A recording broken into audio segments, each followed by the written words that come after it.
So, Piggy, either you know it or you don't, and personally I think everyone should know what it is by now. If you have no idea what I'm talking about, you can do one of two things. You can either click off this video because it's not for you, or you can pause this video, play all 21 chapters, and watch a couple of Creekcraft streams so you and I can be on the same level. I'm a bit more invested in this game than I probably should be, but in my defense, my brother is 100 times more invested than I am. He's the one who always knows every single itty-bitty teeny-weeny detail about the game. He watches way too many videos about it, and passes all of what he hears on to me, basically causing me to be as obsessed as he is, so blame him. One thing that he told me about is the song code thing at the beginning of chapter 8, the one that goes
12.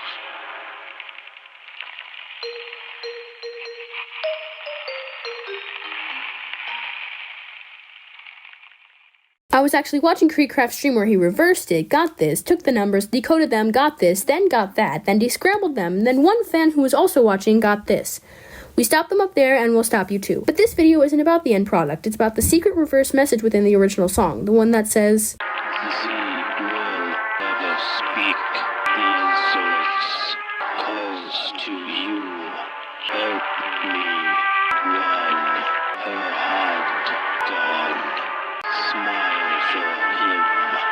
You know, some pretty creepy stuff, okay? Everyone's speculating that the "her hand gone" part is referring to Zizzy cutting off her arm in order to save her life after she was scratched by an infected in the refinery. And while that is very smart for people to think, this is the part that I have gripes with. Sorry in advance to everyone who agrees with this theory, because I'm about to debunk it and leave you all confused. Maybe, actually, I don't know. Reason number one why this theory doesn't make sense: we don't know how long it takes for the infection to spread throughout the body, and we don't know when Zizzy was scratched. By the time our character and Pony reached her in chapter 3, we don't know how close she was to turning. She could have been a few seconds from turning by the time we left. That would mean that her cutting off her arm would be totally pointless because it would not have stopped anything. She also was probably feeling too wonky to hold a knife up to her whole arm and chop it off. A knife, mind you, that she didn't have because Willow took away her weapon. She would have spent extra time looking for something to cut her arm off, extra time to let the infection spread. Another reason this theory doesn't hold up is Zizzy was scratched on her arm, and if I'm correct, the infection spreads through blood contact. Well, you know what has very quick blood access to the heart? Your arm. So just like that, the infection reaches the heart pumps it to the rest of the body, and voila, infected. But let's just say that the speed isn't affected. It was Polly who scratched Sissy right before we arrived. She had plenty of time to find a knife, and she cut off her arm.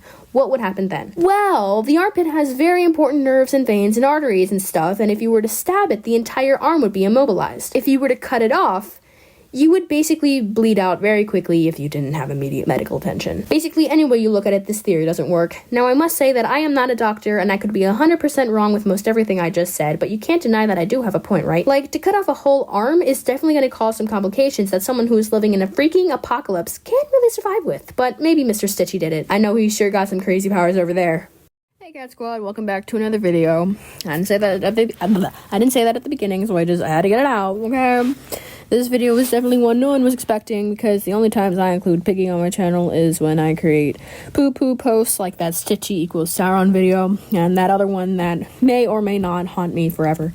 I thought about doing more with it over here, and by thought about, I mean most of my current video ideas are about it, but I just haven't acted on any of them because music videos take too long, although perhaps there's a little something coming in a couple weeks. I say perhaps because I have no idea. In case there's anyone still watching, I just wanted to tell you that you're more than welcome to prove me wrong regarding the main subject of this video. I love theories, so you're also more than welcome to explain what you think is going to happen in the future chapters. Speaking of chapters, I wrote this video and voiced this video and edited this video before I played chapter 9 and 10. Please don't spoil anything. I'm excited for it, and I have absolutely no idea what happened with it, okay? So I'm mostly sure that what happened to Zizzy is exactly what I'm saying doesn't make sense, but who knows, because I certainly don't. My brother thinks that Zizzy did cut off her arm, even though I've explained to him why it doesn't work like 1,000 times, but he also could be on the fence. I don't know exactly for sure. I figured I should tell more than one person about this, so that's why I make this video. It's kind of a random place for it, but whatever.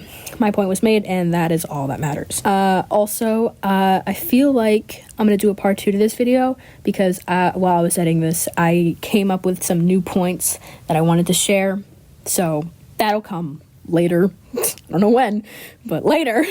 Okay, and that's it. That's all I wanted to say. I hope you have a fantastic day. That rhymed, and I'll see you when I upload next. Bye!